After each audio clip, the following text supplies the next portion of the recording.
우리는 지금 그 포로 귀환민들이 하나님의 은혜로 귀환의 기쁨을 맛보며 귀환 이후에 어떻게 살아가고 있는지, 또 무엇을 하며 살아가야 하는지에 대해서 같이 나누고 있습니다. 특별히 오늘의 본문을 좀 살펴보기 위해서는 포로 이전의 상태, 즉 포로로 있을 때의 상황들을 다시 한번 더 좀 살펴볼 필요가 있습니다. 왜냐하면 오늘의 본문은 1차 포로 귀환에서부터 3차에 이르기까지 전체를 다루고 있는데, 특히 이 제사장과 레위인들의 명단에 집중되어져 있고, 적힌 이 명단의 중요성과 그로 인해 행해지는 모든 것들이 더욱 의미 있게 다가오기 위해서는 포로 시절을 다시 한번 더 상기해 볼 필요가 있습니다. 우리가 먼저 이전의 상황들을 충분히 다루었기 때문에 그 말씀들을 잘 생각해 보시면서, 또한 저희들이 새벽에 지금 열왕기사를 말씀을 나누고 있는 것처럼 그 당시의 상황을 좀 생각하시면서 말씀을 같이 좀 나누기를 소망합니다. 먼저 포로가 되었다라는 것은 우리가 너무나 잘 알고 있다시피 잡혔다라는 뜻입니다. 자신의 나라와 또 자신을 지켜줄 만한 모든 것들이 사라졌다라는 것을 의미하고 있습니다. 그렇게 이스라엘은 그 포로의 고통의 시간들을 꽤나 오랫동안 지내게 됩니다. 그 시간이 고통스러울수록, 때로는 비참할수록 해방이라는 단어는 가슴 깊이 사무치는 그런 단어가 될 수밖에 없습니다. 또한 포로의 세월이 길어질수록 해방과 자유라는 단어는 서서히 잊혀져 갈 수밖에 없습니다. 우리는 이스라엘처럼 단 한 번도 이렇게 포로가 된 적이 없습니다. 과거에 그 광복을 하기 전 일제강점기가 가장 최근에 포로라는 단어를 비슷하게 경험한 시대입니다. 일제강점기라는 그런 시대 속에서 우리는 일제 치하의 그 시간을 보내었습니다. 그때 일본이 우리에게 행한 가장 중요한 것이 무엇이었습니까? 바로 민족 말살 정책이었습니다. 우리의 고유의 문화를 없앤다든가, 또는 정신 사상을 일본인에게 맞추어서 바꾸고 고치고, 소위 지식인이라고 말하는 그런 사람들 역시도 일본의 교육을 받았던 그런 시대였습니다. 학교에서는 당연히 일본어로 수업을 진행하였고, 우리가 가진 그 고유의 특성들을 말살하려던 시대가 바로 그런 시대였습니다. 물론 그 순간에도 곳곳에 흩어진 자들 중에서는 여전히 독립을 꿈꾸고 일본 사상에 물들지 않기 위해서 노력하는 사람들도 있었습니다. 지금 당장은 가진 폭력과 압박으로 인해서 힘든 시간을 보내야 했지만, 언제나 가슴속은 해방의 꿈을 꾸며 빼앗긴 들에도 봄이 찾아올 것에 대한 신랄 같은 희망을 가지고 살았습니다. 그러나 이스라엘이 포로가 된 것은 우리와 사뭇 다릅니다. 우리나라는 일본의 그 강제적인 힘과 폭력 앞에 굴복할 수밖에 없었던 그런 상황이라면, 이스라엘은 스스로 포로의 길을 걸어갔었고 그에 합당한 대가를 받은 상황이라고 말씀드릴 수 있습니다. 그러나 포로민들이 당해야 했던 그 상황은 비슷한 모양을 띠고 있다라고 말씀드릴 수 있습니다. 자유롭게 뭔가를 할 수가 없었습니다. 내가 가진 정체성에 수많은 폭력과 압박으로 인해서 내가 아닌 그들이 원하는 모습으로 변해가는 것은 비슷하다라고 말씀드릴 수 있습니다. 그렇다면 이스라엘이 왜 포로가 될 수밖에 없었는가에 대해서는 이미 우리가 충분히 나누었습니다. 하나님은 언제나 그 이스라엘 백성들에게 그들과 함께 하시면서 원했던 것은 단 한 가지였습니다. 큰 것이 아니었습니다. 과거도 그랬고 현재도 그렇고 미래도 그렇고 그냥 하나님을 인정하며 살아가는 것을 하나님은 원하셨습니다. 언제나 그들과 함께 하시며 그들을 인도하시고 또 그들에게 은혜와 사랑을 베푸시는 그 하나님을 인정하고 그분과 동행하는 삶을 살아가는 것, 하나님은 그것을 바랬었습니다. 그리고 또한 하나님께서는 혹시라도 이스라엘 백성들이 하나님의 존재에 대해서 깜빡할까봐 성전을 만들어서 여전히 살아계신 하나님을 알게 하였고, 또한 내가 너희와 함께 한다는 그 사실을 가시적으로 보여주는 그 정성을 이스라엘 백성들 가운데 쏟으시기도 하셨습니다. 그러나 하나님의 이런 열정과 정성을 비웃기라도 하듯 이스라엘 백성들은 하나님을 모른 척 배신하는 일들을 수도 없이 자행해 왔습니다. 결국 나라가 갈라지고 망하면서 주변 여러 국가로 흩어지고 포로로 잡혀가게 되는 일들이 이제 발생하게 되었습니다. 잡혀간 그곳에서 그들이 무엇을 할 수 있었겠습니까? 아무런 힘도 없었고 안전한 보호막이었던 성벽도 무너졌고 정신적으로 그들을 이어줬었던 성전도 파괴되고 이미 여러 다른 나라들 속으로 잡혀가 살아가던 그들이 힘을 내어서 뭔가 할 수 있는 것이라고는 전혀 없었습니다. 또한 잡아간 그 나라 그 민족 사람들은 그 포로들을 그냥 가만히 내버려 두었겠습니까? 각 가정의 노예로 잡아가고 동네 이곳 저곳으로 흩어져 나그네로 살아가고 있는 그 포로민들을 자유롭게 평안히 살도록 그냥 가만히 내버려 두었겠습니까? 민족 말살 정책이라는 것은 그 민족에서 살아갈 때 필요한 것이지 이미 타국으로 잡혀간 그들에게는 따로 할 필요가 없었습니다. 하나님을 모르는 그 나라와 그 민족 가운데 살다 보면 자연스럽게 그 나라 사람들이 되는 것은 당연한 사실입니다. 그들이 행동하는 대로 행동을 할 것이고 또 그들이 생각하는 대로 생각할 것이고 그들의 세계관대로 생각하고 변해가는 것이 바로 포로들의 삶입니다. 특히 이스라엘에게 있어서 가장 중요한 것은 바로 신앙이었습니다. 여호와 하나님을 유일한 하나님으로 인정하고 예배하는 것, 그것을 인정하고 또한 그분을 찬양하고 예배하는 것이 그들에게 있어서 가장 중요한 일이면서도 가장 기본적인 일이었습니다. 그런 그들이 그러한 기본을 지키지 아니하고 가장 중요한 것을 깨트리며 살다가 흩어져 버렸으니 그 기본은 더욱더 지키기 어려워졌었고 삶의 가장 중요한 것을 하지 못하며 살아갈 수밖에 없었습니다. 그것이 바로 포로의 삶이고 포로의 생활이었습니다. 이스라엘이라는 그 신앙 공동체가 완전히 와해된 것은 바로 신앙이 깨트려져 버렸을 때 일어났던 순간이었습니다. 육체적인 고통과 어려움이 있었겠지만 더욱 중요한 정신적, 신앙적 고통은 그 어려움은 아무도 모르게 자연스럽게 그들에게 찾아갔습니다. 그런 그들에게 포로 귀환이라는 것은 아마 우리가 상상할 수 없는 크기로 그들에게 다가왔을 것입니다. 또한 그들에게 포로에서 자유를 얻고 살던 곳으로 다시 돌아간다라는 것은 단순히 땅의 이동의 문제를 말하는 것이 아닙니다. 땅의 이동의 영역의 문제를 넘어서는 아주 상당히 중요한 것입니다. 그들의 민족이 무너지고 갈라지고 파괴되며 쫓겨난 원인이 무엇이었습니까? 그 원인의 가장 중심에는 바로 하나님의 관계에 있습니다. 하나님의 관계에 깨어짐으로, 때로는 하나님의 관계가 멀어짐으로 이스라엘은 붕괴되고 파괴되기 시작했습니다. 그런 육체적 정신적 고통의 포로에서 회방이 되어지고 흩어진 백성들이 다시 모였을 때 가장 회복되어야 할 것은 다름 아닌 바로 하나님과의 관계였습니다.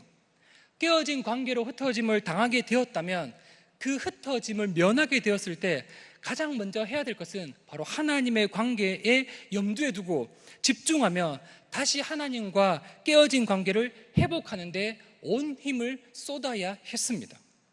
제가 오늘 초두를 이렇게 길게 이야기하고 있는 것은 바로 오늘 본문에 기록되어진 이 12장 전체를 보시면 바로 포로 귀환민들에 대한 명단이 기록되어져 있는데 특별히 이 제사장과 레위인에 대한 명단으로 집중되어져 있기 때문입니다.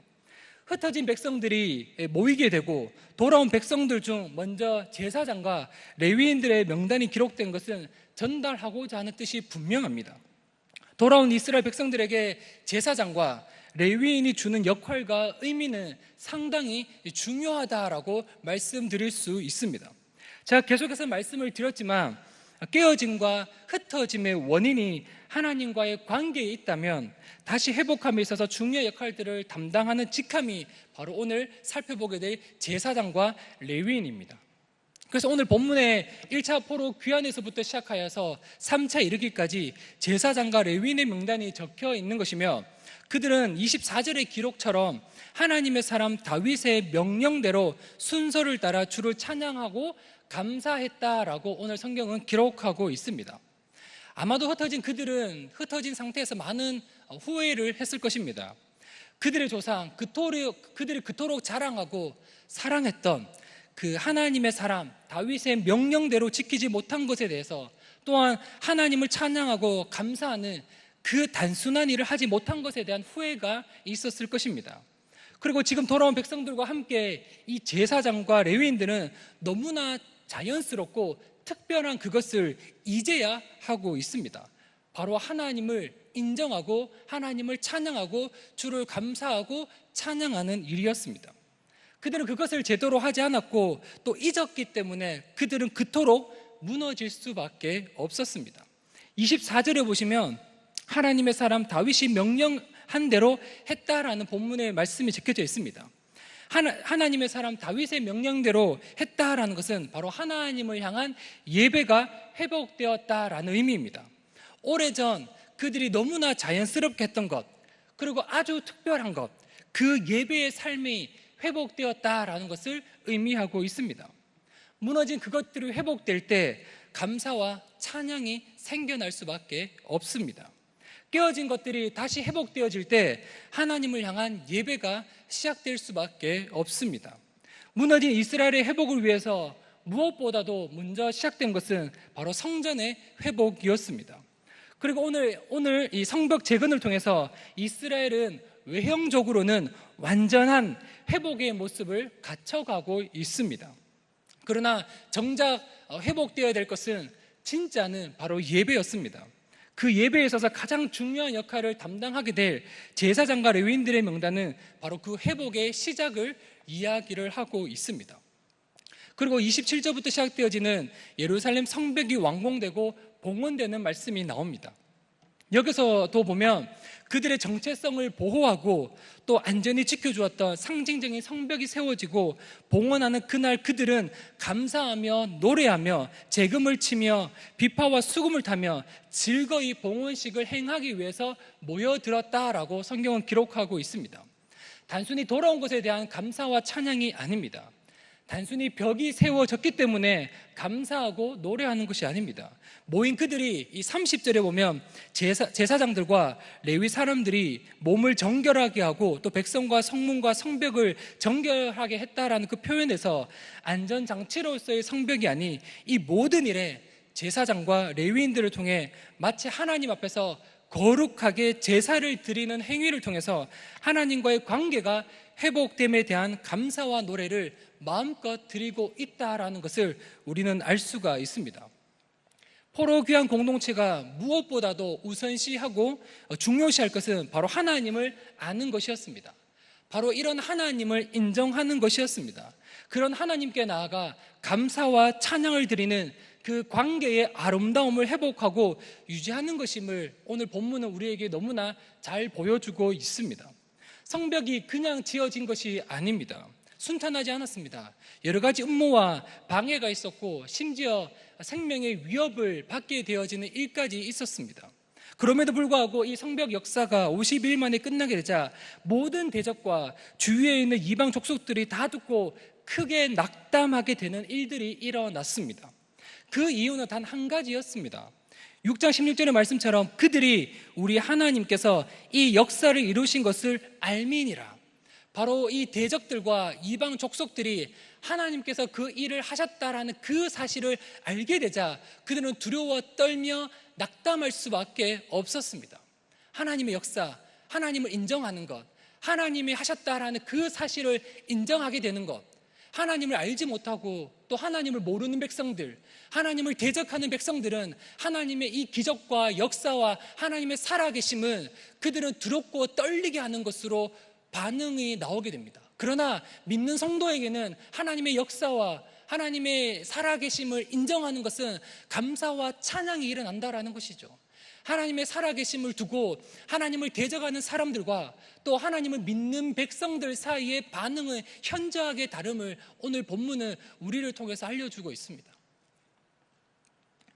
모든 대적들, 하나님을 대적하고 하나님을 알지 못하고 하나님 주위에 있는 모든 이방 족속들은 바로 하나님이 하셨다라는 그 사실에 그들은 두려워 떨 수밖에 없었습니다. 그러나 믿는 성도들에게는, 믿는 이스라엘 백성들에게는 하나님 앞에 엎드려 감사와 찬양을 할 수밖에 없음을 오늘 본문은 우리에게 보여주고 있습니다. 하나님께서 이루셨다라는 것을 안다라는 것, 하나님을 인정한다는 것은 대적과 이방 족속에게는 두렵고 떨리게 하는 것이지만 바로 성도들에게는 감사와 찬양으로 다가오고 있다라는 놀라운 사실은 여러분들은 믿으시길 바랍니다. 그런 공사가 다 완공된 것을 바라볼 때 어느 것 하나 자신들의 힘만으로는 도무지 불가능한 공사였다라는 것을 인정할 수밖에 없었습니다. 하나님의 도우심이 아니고서는 불가능한 공사였다라는 것을 이 공사 가운데 그들은 깨달을 수밖에 없었습니다. 그래서 오늘 성벽이 완공되고 그 성벽 앞에서 모든 것을 거룩하게 하고 하나님께 예배드림으로 이 모든 것들을 인정하고 있다라는 것입니다. 이것은 그들은 이 사실을 죽을 때까지 기억해야만 합니다. 그들의 정체성을 분명히 깨닫고 기억하고 삶으로 살아내며 다시는 뒤돌아서지 않도록 애써 힘을 내야만 하는 백성들이 바로 오늘 이스라엘의 백성들입니다. 그리고 이 43절에 보시면 이날의 무리가 큰 제사를 드리고 심히 즐거워하였으니 이는 하나님이 크게 즐거워하셨음이라. 부녀와 어린아이도 즐거워하였으므로 예루살렘이 즐거워하는 소리가 멀리 들렸느니라. 이 모든 일을 행함에 있어서 모인 백성들의 마음이 어떠했다라고 성경 기록하고 있습니까? 심히 즐거웠다라고 기록하고 있습니다. 성벽을 봉헌하는 그날 그곳에 모인 모든 무리들이 큰 제사를 드립니다. 제사라는 것은 바로 하나님께 드려지는 것입니다. 그 제사 또한 자신의 임의대로 드린 것이 아니라 바로 주어진 방법대로 마음을 다해서 전심으로 하나님께 드렸다라는 사실을 우리는 알 수가 있습니다. 이것을 어떻게 알 수 있습니까? 본문에 보시면 하나님이 이 백성들이 드린 이 즐거운 제사를 크게 즐거워하셨다라는 기록에서 우리는 충분히 느낄 수가 있습니다. 하나님께서는 아무리 비슷한 모양을 갖춘 척 제사를 드려도 자신과 전혀 상관없는 예배라면 하나님은 결코 그것을 듣지 않으시고 받지도 않으십니다. 그러나 오늘 하나님은 드디어 이스라엘 백성들이 드려지는 이 제사를 향해서 크게 즐거워하였다라고 오늘 성경은 기록하고 있습니다. 얼마나 오랫동안 그들의 배신과 그들의 죄악으로 아파하셨을 그 하나님께서 오늘 즐거워하는 그 즐거움이 얼마나 크신지 여러분들은 상상이 가십니까? 이 즐거운 파티에는 부녀, 어린아이 할 것 없이 모두가 즐거워하였고 하나님 앞에서 큰 파티가 바로 진행되어지고 있습니다. 이 즐거운 소리가 얼마나 컸던지 예루살렘이 즐거워하는 소리가 멀리까지 들렸다라고 오늘 성경은 기록하고 있습니다.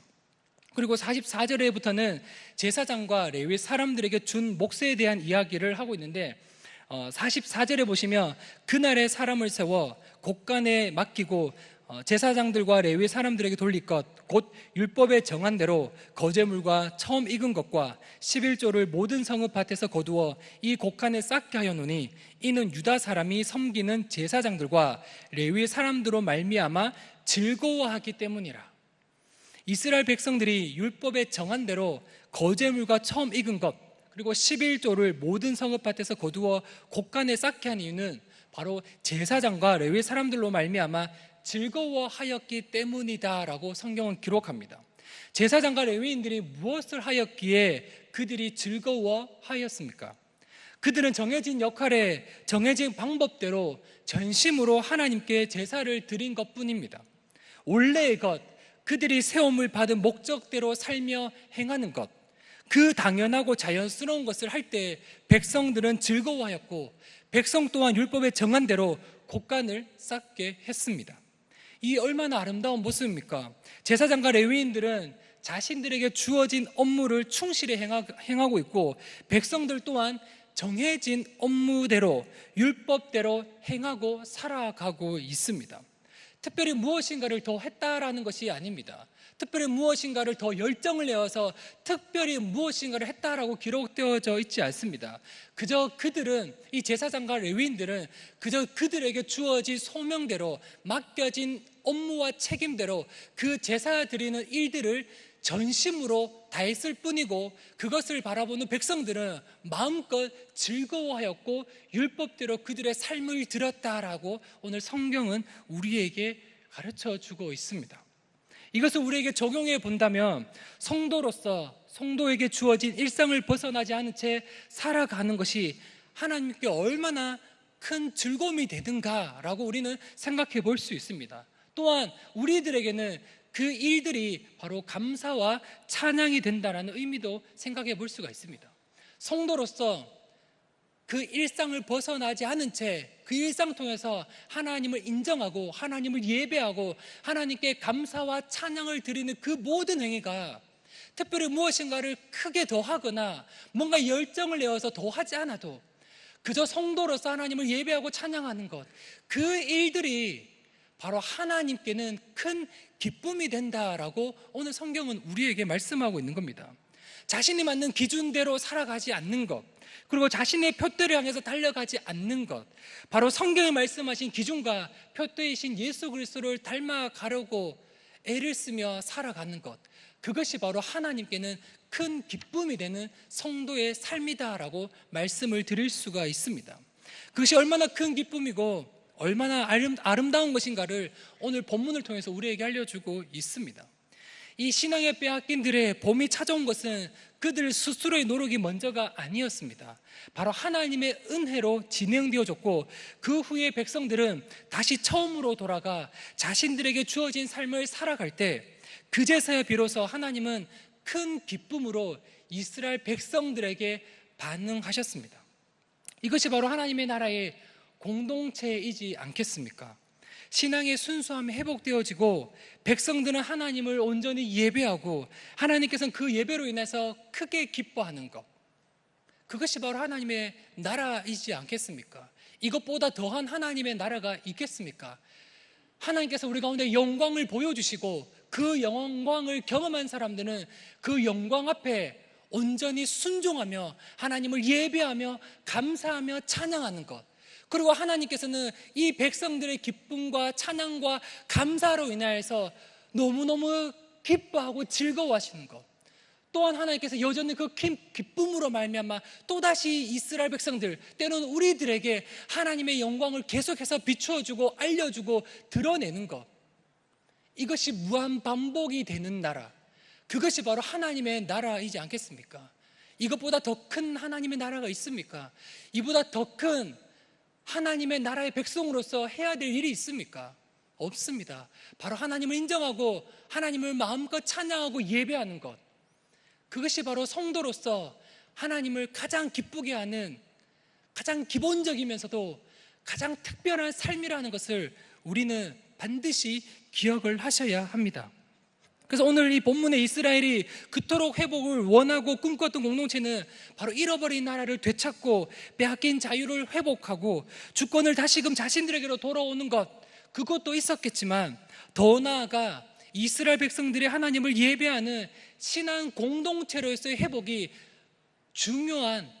너무나 중요한 사실이었습니다.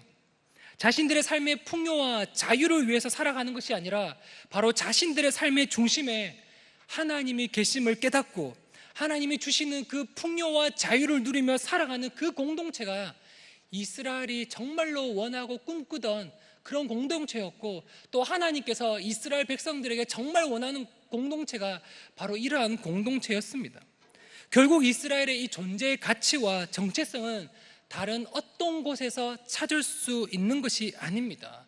다른 어떤 곳에서 의미를 얻을 수 있다라는 말이 아닙니다. 오직 하나님과의 관계 속에서만 이스라엘 백성들은 자신들의 가치와 존재와 정체성을 찾아갈 수 있다라고 말씀을 드릴 수가 있습니다. 성전과 성벽이 제대로 만들어졌다고 해서, 제대로 세워졌다고 해서, 아무리 힘겹게 성전과 성벽을 세웠다고 해서 그들에게 안전이 보장되는 것은 아닙니다.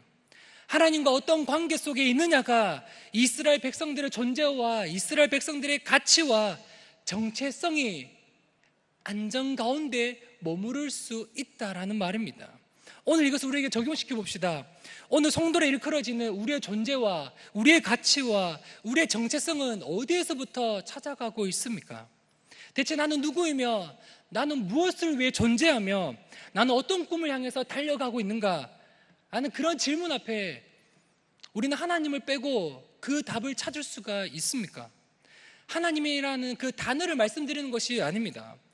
내 삶이 어디로 향하고 있는지 최소한 나는 스스로 잘 알고 있지 않습니까?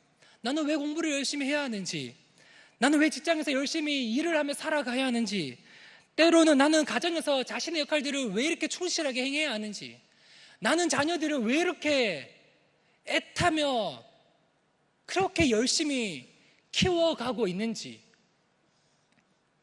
우리의 삶을 통해서 행해지는 이 모든 행위의 가치가 하나님과 연결되어져 있지 않다면 그는 가장 단순하면서도 가장 중요한 일들을 놓치고 있다라는 말과 같습니다. 나의 안전을 다른 곳에서부터 찾으려 한다면 그건 우리를 더욱더 망가지게 하는 가장 최고의 방법인 것을 여러분은 반드시 기억을 하셔야 합니다. 내가 오늘 행해지는 모든 삶의 행위, 내가 자녀를 키우든 내 직장에서 나의 일을 하든 나가 행해지는 모든 어떤 삶의 행위든 간에 그것이 하나님과 연결되어져 있지 않다면 그것은 나로 하여금 하나님을 가장 멀리하는 가장 최상의 방법이라는 것을 여러분은 반드시 기억을 하셔야 합니다. 우리를 가장 안전하게 할 수 있는 방법이 무엇입니까? 우리 시편의 기자의 말씀처럼 하나님께 가까이함이 내게 복이라, 때로는 느헤미야의 말씀처럼 여호와로 인하여서 기뻐하는 것이 우리의 힘이다라고 이야기하는 것처럼 바로 하나님을 가까이 하는 것, 하나님을 인정하는 것, 하나님 말씀 앞에 순종하며 엎드리며 하나님께 감사와 찬양을 드리는 것, 이것이 바로 가장 안전하게 할 수 있는 가장 안전한 최상의 방법이라는 것을 여러분들은 분명히 기억을 하셔야 합니다. 어느 순간 살다 보면 내 삶의 모든 행위가 어디로 가고 있는지 헷갈릴 때가 있습니다. 나는 정말 하나님을 위해서 일을 하고 있는 것처럼 마치 이스라엘 백성들이 그 제사의 모양을 갖춰놓고 가장 최상의 예배를 드리고 있는 것처럼 착각하며 살아갔던 것처럼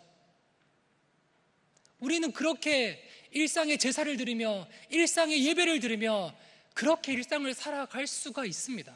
그러나 하나님은 그 이스라엘 백성들의 그 제사 가운데 결코 반응하지 않으셨습니다. 결코 그들의 제사를 듣지도 않으셨고 응답하지도 않았고 모든 제사 가운데 귀를 닫으셨습니다. 그리고 단 한 가지 반응을 하셨다면 그것은 심판의 내용이었습니다. 우리는 반드시 우리의 삶의 행위가 어디로 가고 있는지를 잘 깨달아야 합니다. 정말 내가 하나님을 위하여서 우리의 삶을 드리고 있다면 전심으로 큰 기쁨 가운데 하나님께 나아갈 수밖에 없습니다. 그리고 또한 우리의 일상에서 하나님을 인정하고 예배드리는 것, 그것으로 말미암아 우리 가운데 찾아오는 그 기쁨과 만족이 우리 가운데 넘쳐날 수밖에 없다라는 겁니다. 삶이 무조건 평탄해서 감사와 찬양이 있다라는 것은 아니지요. 지금 이스라엘 백성들이 성전을 완공하고 성벽을 다 재건한 이후에 그들의 백성의 모습들, 그들의 나라의 모습은 여전히 불완전하고 아직도 갖춰가야 될 것이 너무너무 많았습니다. 그럼에도 불구하고 하나님 앞에 제사 드릴 때 그들은 전심으로 하나님께 예배를 드렸고 그 마음 가운데 큰 기쁨이 일어났습니다. 또한 하나님께서는 그들이 드려지는 그 예배 가운데 큰 기쁨으로 반응하셨습니다. 이것이 바로 하나님이 기뻐하시고 하나님이 들으시고 하나님이 정말 원하시는 하나님의 나라의 백성들의 모습이며 하나님 나라라는 것을 우리는 잘 기억하셔야 합니다. 우리는 그런 하나님을 잘 기억하고 인정하고 내 삶 가운데에 하나님이 아닌, 하나님으로 연결되어져 있지 않은 세상 가치와 세상의 판단과 세상의 기준대로 살아가고 있는 그것이 현실인데 어떠합니까? 그것이 현실인 걸 어떻게 합니까? 나만 혼자 반대로 가는 것 같고 나만 혼자 다르게 가는 것 같아갖고 너무 불안하고 너무 답답한데 어떻게 합니까? 그럼에도 불구하고 우리가 기억해야 될 것은 우리의 인생 가운데 가장 안전하고 가장 행복하고 가장 즐거움이 오늘 우리 10년 가운데 생겨나기 위해서는 하나님이 오늘 나와 함께 하시며 우리를 인도하시며 날마다 우리와 동행하시며 우리에게 은혜를 베푸시고 우리를 사랑을 베푸시는 그 하나님을 인정하고 그 하나님 앞에 엎드려 감사와 찬양이 일어날 수 있도록 우리 가운데 내주하시는 그 성령님으로 말미암아 그러한 일들이 일어나기를 우리는 간절히 기도하며 간절히 하나님을 찾으며 살아가야 한다라는 것입니다. 그래서 오늘의 결론은, 오늘 우리는 하나님 앞에 드려지는 이 신앙의 기본을 잘 지켜가고 있는가?